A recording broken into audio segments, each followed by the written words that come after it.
যার জন্মের মাত্র কয়েক মিনিট পরেই তার মা তাকে বরফের ওপর ঠেলে দেয়। না কোনো স্নেহ ভরা চাটা, না কোনো আদর। মা ঘুরে দাঁড়িয়ে চলে যায় এবং তাকে -40°C প্রাণঘাতী ঠান্ডার মধ্যে একা ফেলে রাখে। সে ছিল একটি রেইনডিয়ার যে ভুল সময়ে জন্মেছিল। কয়েকদিন আগেও হাজার হাজার রেইনডিয়ারের একটি বিশাল পাল 2400 কিলোমিটার দীর্ঘ অভিবাসন যাত্রায় ছিল। হুট করেই অ্যালোর মায়ের প্রসব বেদনা শুরু হয়। যদি নবজাতকের গন্ধ নেকড়েদের কাছে পৌঁছে যেত তাহলে পুরো পালই বিপদের মুখে পড়ত। তাই বাধ্য হয়ে মাকে পাল ছেড়ে বরফে ঢাকা উপকূলের দিকে চলে যেতে হয়। আর্কটিকের এই কঠোর পৃথিবীতে সময়ের আগে জন্ম নেওয়া অনেক সময় মৃত্যুর সমান। মানুষের শিশুরা যেখানে বছরের পর বছর সুরক্ষা পায়, সেখানে একটি রেইনডিয়ার শাবককে জন্মের 1 ঘন্টার মধ্যেই দাঁড়াতে এবং দৌড়াতে শিখতে হয়। অ্যালোকে জন্ম দেওয়ার পর তার মা তার সামনে হাঁটু গেড়ে বসে তারপর আবার দাঁড়ায়। এটাই ছিল তাকে বেঁচে থাকার শিক্ষা দেওয়ার উপায়। কিন্তু ক্ষুধা আর তীব্র ঠান্ডায় শাবকটি এতটাই দুর্বল ছিল যে সে মাথাও তুলতে পারছিল না। ধীরে ধীরে জন্মের গন্ধ বাতাসে ছড়িয়ে পড়তে থাকে। মা বুঝতে পারে এখানে আর এক মুহূর্ত থাকা মানে মৃত্যুকে আমন্ত্রণ জানানো। তখন সে এক হৃদয় বিদারক সিদ্ধান্ত নেয়। নিজের খুর দিয়ে সে শাবকটিকে বারবার দূরে ঠেলে দেয় এবং পালের দিকে দৌড়ে যায়। এটি নিষ্ঠুরতা ছিল না, এটাই ছিল প্রকৃতির সবচেয়ে কঠিন নিয়ম।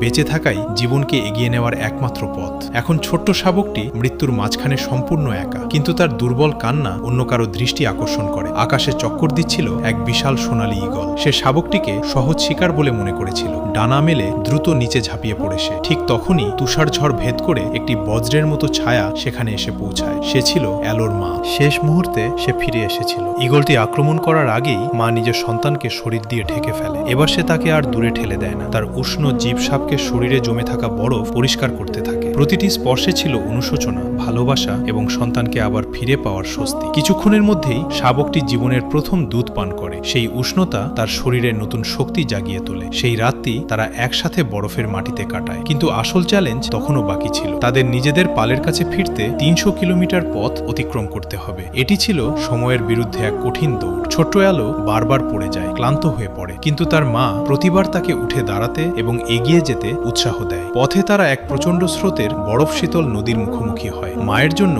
নদী পার হওয়া সহজ ছিল, কিন্তু শাবকের জন্য এটি ছিল প্রায় অসম্ভব। মা নদীর ওপারে দাঁড়িয়ে নীরবে তার দিকে তাকিয়ে থাকে। তার আশাবাদী দৃষ্টি অ্যালোকে সাহস যোগায়। সে ঠান্ডা পানিতে পা রাখে এবং নিজের সমস্ত শক্তি দিয়ে সাঁতার কেটে অপর পারে পৌঁছে যায়। সেটি ছিল তার জীবনের প্রথম বড় বিজয়। 5 দিন এবং 5 রাত্রির অবিরাম যাত্রার পর মা এবং সন্তান অবশেষে নিজেদের পালের কাছে ফিরে আসে। প্রকৃত ভালোবাসা সবসময় আগলে রাখা নয়, কখনো কখনো সে শক্তিশালী হওয়ার জন্য ধাক্কাও দেয়। আর যখন বিপদ সামনে এসে দাঁড়ায়, তখন সেই ভালোবাসাই নিজের জীবনকে তুচ্ছ করে ঢাল হয়ে দাঁড়ায়। ভিডিওটি ভালো লাগলে লাইক দিন, চ্যানেলটিকে সাবস্ক্রাইব করে পাশেই থাকুন।